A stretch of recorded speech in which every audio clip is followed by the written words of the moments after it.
അധികാരി American പ്രസിഡന്റോ British പ്രധാനമന്ത്രിയോ ആര് തന്നെ വന്നാലും കൊട്ടാരത്തിന്റെ പടിവാതിൽക്കൽ മാത്രമേ അദ്ദേഹം അതിഥികളെ സ്വീകരിക്കാറുള്ളൂ.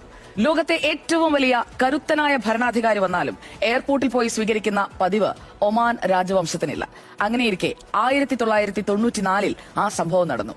Indian president doctor Shankar Dayal ശർമ്മയുടെ വിമാനം ഒമാനിലെ മസ്കറ്റ് അന്താരാഷ്ട്ര വിമാനത്താവളത്തിൽ പറന്നിറങ്ങുന്നു. വിമാനത്തിന്റെ വാതിൽ തുറന്നതും അവിടെയുള്ള സുരക്ഷാ ഉദ്യോഗസ്ഥരുടെ കണ്ണു തള്ളി. ലോകത്തെ മുഴുവൻ ഞെട്ടിച്ചുകൊണ്ട് തന്റെ രാജ്യത്തെ എല്ലാ രാജകീയ പ്രോട്ടോകോളുകളും കാറ്റിൽ പറത്തി സാക്ഷാൽ Oman Sultan Qaboos bin Said റൺവേയിൽ കാത്തുനിൽക്കുന്നു. അതുകൊണ്ടും തീർന്നില്ല. VIP പടവുകൾ ഇറങ്ങി വരാൻ അദ്ദേഹം താഴെ കാത്തുനിന്നില്ല. സുൽത്താൻ വേഗത്തിൽ വിമാനത്തിന്റെ പടികൾ ഓടിക്കയറി വിമാനത്തിനുള്ളിലിരിക്കുകയായിരുന്ന ആ വയോധികനായ ഇന്ത്യൻ പ്രസിഡന്റിനെ ചേർത്തുപിടിച്ച് സ്വന്തം പിതാവിനെ എന്ന പോലെ അതീവ ബഹുമാനത്തോടെ പതുക്കെ കൈപിടിച്ച് താഴേക്ക് നടത്തിക്കൊണ്ടുവന്നു. താഴെ പ്രസിഡന്റിന് യാത്ര ചെയ്യാൻ ലോകോത്തര ബ്രാൻഡിന്റെ ഒരു രാജകീയ കാർ സ്റ്റാർട്ട് ചെയ്ത് നിർത്തിയിട്ടുണ്ടായിരുന്നു. അതിനടുത്തേക്ക് നടന്നെടുത്ത സുൽത്താൻ ഡ്രൈവറെ രൂക്ഷമായി നോക്കി. മാറി നിൽക്കാൻ കണ്ണുകൊണ്ട് ഒരൊറ്റ ആംഗ്യം. ഡ്രൈവർ ഞെട്ടിമാറി. പിന്നീട് ലോകം കണ്ടതെന്താണെന്നറിയുമോ? ചരിത്രത്തിലെ ഏറ്റവും വലിയ മാസ് സീൻ. അറബ് ലോകത്തെ ഏറ്റവും കരുത്തനായ ആ ഭരണാധികാരി സ്വന്തം കൈകൊണ്ട് കാറിന്റെ ഡോർ തുറന്ന് ഇന്ത്യൻ പ്രസിഡന്റിനെ ഫ്രണ്ട് സീറ്റിലിരുത്തി. ശേഷം രാജകീയ കുപ്പായമണിഞ്ഞ സുൽത്താൻ നേരെ ഡ്രൈവിംഗ് സീറ്റിലേക്ക്. ഒമാന്റെ രാജാവ് സ്വന്തം അതിഥിയെയും കൊണ്ട് കൊട്ടാരത്തിലേക്ക് കാർ ഓടിച്ചുപോയി. എന്തിനായിരുന്നു ലോകം കണ്ട ആ വലിയ പ്രോട്ടോകോൾ ലംഘനമെന്നറിയാമോ?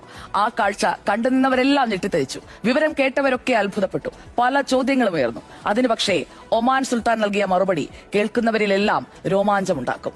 അന്ന് എന്റെ കാറിലിരുന്നത് കേവലം ഇന്ത്യയുടെ പ്രസിഡന്റ് അല്ല, മറിച്ച് പൂനെയിൽ ഞാൻ പഠിക്കുന്ന കാലത്ത് എനിക്ക് അക്ഷരം പകർന്നു നൽകിയ എന്റെ സ്വന്തം പ്രൊഫസറാണ്. ഒരു വിദ്യാർത്ഥി തന്റെ ഗുരുവിന് നൽകേണ്ട ദക്ഷിണ മാത്രമാണത്. സുൽത്താൻ ഇന്ത്യയെയും ആ മഹാനായ മനുഷ്യനെയും അത്രമേൽ ആദരിച്ചിരുന്നു എന്നതാണ് യഥാർത്ഥ സത്യം. ഈ സംഭവം നമുക്കെല്ലാവർക്കും നൽകുന്ന സന്ദേശം ചെറുതല്ല. അധികാരത്തിന്റെയോ സമ്പത്തിന്റെയോ യാതൊരു അഹങ്കാരവുമില്ലാതെ പ്രായം കൊണ്ടും പദവി കൊണ്ടും തന്നെക്കാൾ വലിയ ഒരു മനുഷ്യന് മുന്നിൽ തലകുനിക്കാൻ കാണിച്ച ആ വലിയ മനസ്സ്, അതാണ് യഥാർത്ഥ രാജകീയത. അതാണ് ഒരു അധ്യാപകന്റെ പവർ. അതാണ് ഗുരുശിഷ്യബന്ധം. ഓർക്കുക, ഏത് രാഷ്ട്രത്തലവനിലും മുകളിലാണ് വിജ്ഞാനം പകർന്നു നൽകിയ ഗുരുനാഥൻ. പാഠ്യപദ്ധതികൾക്കപ്പുറം ജീവിത മൂല്യങ്ങൾ പകർന്നും ജീവിതങ്ങളെ സ്വാധീനിച്ചും അധ്യാപകർ വാർത്തെടുക്കുന്നത് ലോകത്തിന്റെ നാളെയാണ്. കാലികമായ മാറ്റങ്ങൾ അധ്യയനത്തിലും വന്നെങ്കിലും വെളിച്ചം പകരുന്ന ആ വിളക്കുമാടങ്ങൾ തന്നെയാണ് ഏതുകാലത്തും ഗുരുക്കന്മാർ. ലോകത്തിന്, തലമുറകൾക്ക്, മാനവകുലത്തിന് വെളിച്ചം പകരുന്ന കർമ്മകാണ്ഡത്തിന്റെ അവകാശികൾ.